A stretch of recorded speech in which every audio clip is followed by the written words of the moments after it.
बच्चों नमस्कार। बच्चों आज हम पढ़ेंगे नियम नंबर 6।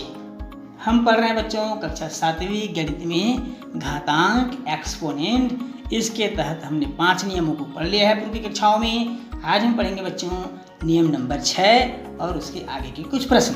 तो नियम नंबर 6 क्या है बच्चों, आइए देखते हैं। बच्चों नियम नंबर 6 है, यदि घातीय संख्याओं में हर को अंश के स्थान पर, ध्यान सुनेंगे बच्चों, घातीय संख्याओं में हर को अंश के स्थान पर या अंश को हर के स्थान पर ले जाएं तो पूर्णांक का चिन्ह बदल जाता है। पूर्णांक का चिन्ह बदल जाता है। अर्थात 1/1 है तो ये इसका चिन्ह बदल जाएगा, इस तरह से हो जाएगा। या हम ऐसा भी कह सकते हैं कि 1/1 हो तो उसका भी चिन्ह बदल जाएगा। ये इस तरह से हम इसको लिख सकते हैं। ये हमारा है नियम नंबर 6। हम पढ़ रहे हैं बच्चों अध्याय घातांक एक्सपोनेंट कक्षा 7वीं से। अब इसके तहत आइए बच्चों इसी के आधार पर हम कुछ प्रश्न को हल करते हैं, उसका मान ज्ञात करते हैं। बच्चों प्रश्न है, x का मान ज्ञात कीजिए। 2 का घात 1 बराबर 1/4। 2 का घात 1 बराबर 1/4 ये हमारा प्रश्न है बच्चों। हम इसे कैसे लिख सकते हैं? 2 का घात 1 बराबर 1/4 को हम तोड़ देंगे भाज्य गुणनखंडों में तो 2 दूनी 4 होता है। फिर 2 का घात 1 बराबर हो जाएगा 1/2 का घात 2। अभी अभी आपने एक नियम पढ़ा है बच्चों, यदि 1/1 का घात m के रूप में हो तो ये इसका चिन्ह बदल जाता है। जब हर को अंश के रूप में लिखा जाए या अंश को हर के रूप में लिखा जाए तो उसके घात के चिन्ह बदल जाते हैं। तो यहाँ पर 2 जब ऊपर जाएगा तो ये इस तरह से हो जाएगा बच्चों। 2 का घात 1 बराबर 2 का घात ऋण 2। धन 2 था, इस हर के रूप में था तो धन 2 था इसका घात। जब ये अंश के रूप में होगा तो इसका घात बदल करके सूत्रानुसार नियमानुसार ऋण 2 हो जाएगा। अब यहाँ देखेंगे बच्चों बराबर के पहले पक्ष में और बराबर के दूसरे पक्ष में दोनों तरफ आधार समान है, आधार समान है, इसलिए हम क्या करेंगे बच्चों, घातों की तुलना करेंगे। घातांकों की तुलना करने पर, घातांकों की तुलना करने पर हम घातांकों की तुलना करेंगे बच्चों। घातांकों की तुलना करने पर अब घातांकों की जब तुलना करेंगे तो x बराबर हमको मिलेगा ऋण 2। क्या मिलेगा बच्चों? x बराबर ऋण 2, जो इस प्रश्न का हल होगा।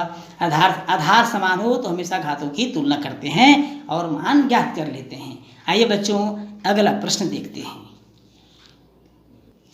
बच्चों प्रश्न है, x का मान ज्ञात कीजिए। x का मान ज्ञात कीजिए यदि 4 घात 1 बराबर 64 हो। 4 घात 1 बराबर 64 हो। अब इसे हम हल कर लेते हैं बच्चों। 4 का घात 1 बराबर 64, ये हमारा प्रश्न है। हम 64 को अगर हम तोड़ेंगे, गुणनखंड करेंगे 64 का गुणनखंड आप इस तरह से करेंगे बच्चों। 64 आप 2 से भी काट सकते हो। 2 तिया 6, 2 दूनी 4, 2 एकम 2, 2 छक्के 12, 2 अट्ठे 16, 2 चौक 8, 2 दूनी 4 और 2 एकम 2, ये इस तरह से। अब यहाँ देखेंगे बच्चों, चूँकि बराबर से पहले अर्थात बाईं ओर 4 के घात रूप में दिया है तो हमको दाईं ओर भी 4 के घात के रूप में लिखना होगा, क्योंकि आधार जब समान होगा तभी हम अंशों की तुलना कर सकते हैं, घातों की तुलना कर सकते हैं। तो यहाँ पर क्या करेंगे, हम 4 के रूप में लिखेंगे। तो ये 2 × 2 अर्थात 4, ये 2 × 2 इसका मतलब भी 4 और ये 2 × 2, इस तरह 3 5 हमको 4 मिलेगा। तो हम लिख सकते हैं इसको 4 × 4 × 4, इस रूप में हम लिख सकते हैं। अर्थात अब देखेंगे आगे 4 3 बार आया बच्चों। कितनी बार आया? 3 बार आया। चूँकि यहाँ पर आधार क्या है बच्चों, समान, इधर भी 4 है और इधर भी 4 है, आधार समान है, इसलिए हम क्या करेंगे, घातों की तुलना करेंगे। जब घातों की तुलना करेंगे तो हमको मिलेगा x बराबर 3। कितना मिलेगा बच्चों? x बराबर 3। तो इस तरह से x का मान हमने प्राप्त कर लिया। x का मान हमको मिलेगा 3। बच्चों हमारा अगला प्रश्न है, x का मान ज्ञात कीजिए यदि 3 का घात 2 x धन 4 बराबर 3 × 243 हो। तो इसे हम हल करते हैं बच्चों। आइए समझते हैं कैसे x का मान हम ज्ञात करते हैं। 3 का घात 2 x धन 4 बराबर 3 × 243 ये हमको प्रश्न में दिया हुआ है। पूर्व सवाल की भांति हम 243 का क्या कर लेंगे बच्चों, गुणनखंड कर लेंगे। 243 का हम गुणनखंड करेंगे। कैसे करते हैं गुणनखंड, इससे पहले मैंने बताया था आपको।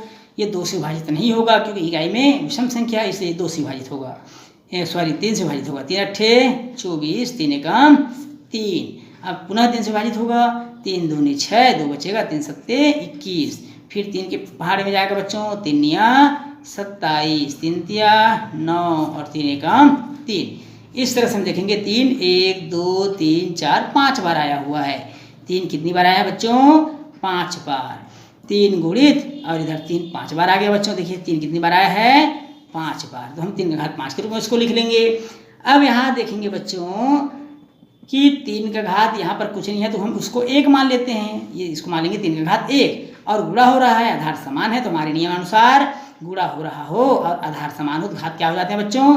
जुड़ जाते हैं। अर्थात 3 का घात 1 धन 5 हो जाएगा। 1 धन 5 का मतलब है 6। 1 धन 5 का मतलब कितना होगा बच्चों? 6। अब आप देख रहे हैं कि दोनों के आधार समान है। आधार क्या है इसके? समान है। जब आधार समान हो तो घातों की तुलना कर देते हैं। आइए इसी घातों की तुलना करते हैं। घात की तुलना करने के लिए हमको क्या करना पड़ेगा? 2x धन 4, इसका घात है 2x धन 4, इसको लिखना पड़ेगा 2x धन 4 और इसका घात है 6। इस तरह से हम इसकी घातों की तुलना कर देंगे। अब हम 4 को पक्षांतर कर देते हैं तो 4 उधर जाकर हो जाएगा ऋण में।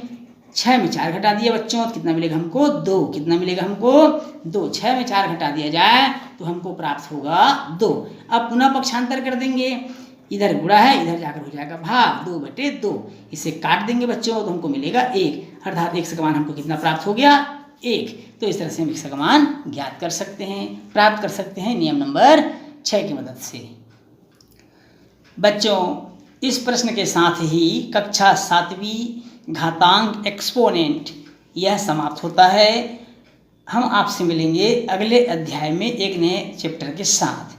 बच्चों उम्मीद है आप सबको यह घातांक चैप्टर बहुत अच्छे से समझ में आया होगा।